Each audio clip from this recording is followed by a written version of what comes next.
What's going on, guys? My name is Fat Bento, and today we are going to be talking all about soul shields. We're going to talk about what soul shields do, how you can upgrade them, and why you should care about upgrading them right now. Let's jump right into it.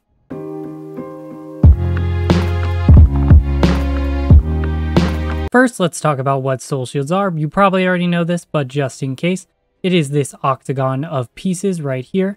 That means there are 8 pieces for a soul shield and a soul shield set, and they give you a bunch of stats. These stats can be both offensive and defensive, and they also give what's called set bonuses if you have multiple pieces of the same shield set. I forgot to mention one of the most important things about soul shields, and that is set effects. So if you hover over a piece, you can see under set effects the numbers 3, 5, and 8.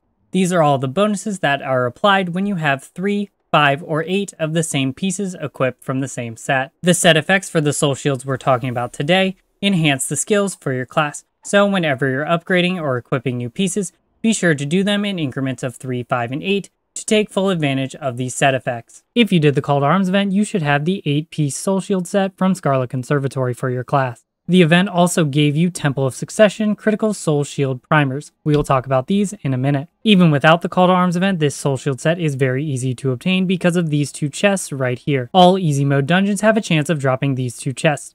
These are selection chests for pieces 1 through 4 and piece 1 through 8 for the Scarlet Conservatory soul shield set. The way these work is you just right click on them, select which piece you want, and then open it.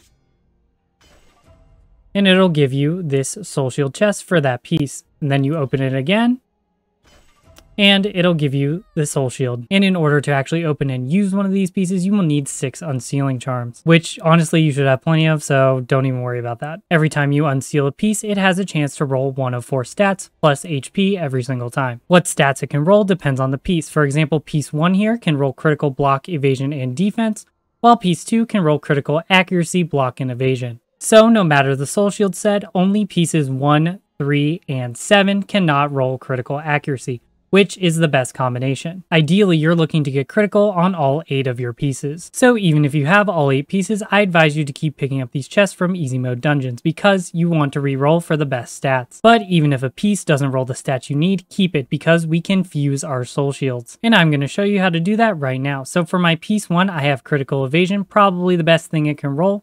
So I'm going to open this piece 1 in order to upgrade it. This piece also rolled critical evasion, which is fantastic. And if you look, I actually rolled higher stats on the new one, so I'm going to go ahead and equip it.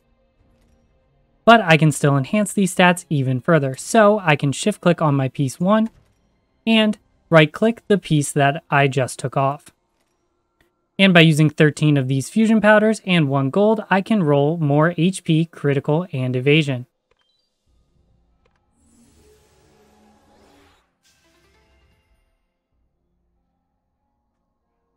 And as you can see, it maxed out my critical and evasion. In order to do this, it has to be the same piece, so that's why I can only put in my piece 1, even though I had an open piece 3 and a piece 4. Also note, by fusing pieces, it only upgrades the stats that a piece has in common with the one you're throwing it into.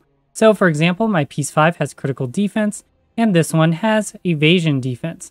So if I want to upgrade this, and I throw in this piece, it'll only upgrade defense and HP. So once you've maxed out a piece, you might think that that's the furthest you can go, but you can actually go a little bit further with primers. Soul Shield primers are basically just an additional stat boost for a specific Soul Shield piece, and you want to do them based on which Soul Shield you have. So for example, since we have the Scarlet Conservatory Soul Shield set, we want Scarlet Conservatory Soul Shield primers, and they can be bought from this merchant right here, Hyun Tae. And if you scroll down, they will cost you 5 Scarlet Blooms and 5 Masterwork Shield Bases. Masterwork Shield Bases can be crafted after you reach level 3 with the Soul Wardens Guild. But NCSoft was pretty nice, and they gave us a full set of 8 for the Temple of Illuvium Soul Shield set with the Call to Arms event. As you can see by these green numbers here, I've already used 2 of them, and I'm going to show you how to use the 3rd. So it is the exact same process as fusing a Soul Shield set. I'm going to shift click on this, and then use the critical primer. It's going to cost me 15 soul stones and 100 fusion powders.